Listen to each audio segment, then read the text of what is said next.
असा टॅलेंट तर तुम्ही कधी पाहिलेच नसणार. एका गाडीवर 5 जण. काय करते आता, पर्याय नव्हता तर जा लागला आम्हाला. हे हाय भद्रावतीची बुद्धलेणी प्रवेशद्वार.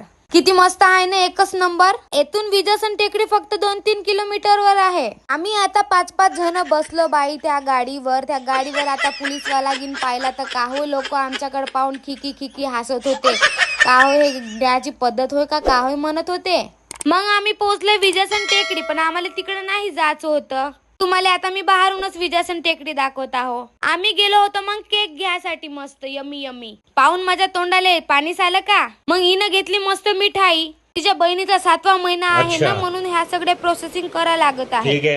केक घेतला का निघाला घरी. आबा घरी जाऊन पाहत होतो ताई मस्त रेडी होत होती. डेकोरेशन बी एक नंबर जबरदस्त झालं होतं. सगळी तयारी बी झाली होती, पण हिचा मेकअपच नाही सरत होता बाप्पा. फोटोवाला दादा येऊन मस्त फोटोशूट करत होता का. मीनं बी आपलं तोंड धुवून घेतलं चांगलं. आता मी म्हणलं मी पण मस्त तयारी करतो, तिचा फोटोशूट होत वरी. इथं मस्त स्माइल करून राहिली बाप्पा. मी म्हणलं एवढ्या गर्दीमध्ये मी कशी करू तयारी, तरी करा लागते आता.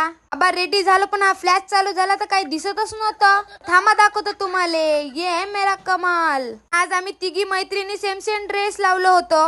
मीनं काळा ड्रेस लावून टाकला. येतो सुरू होता यांचं अजून फोटोशूट. काका मामा मामी पकडून एक मोठं ज्यात गंज दिसलं ना, गंजामध्ये होते एवढे सारे गुलाबजाम. घेतला एक गुलाबजाम टाकला आपल्या तोंडामध्ये.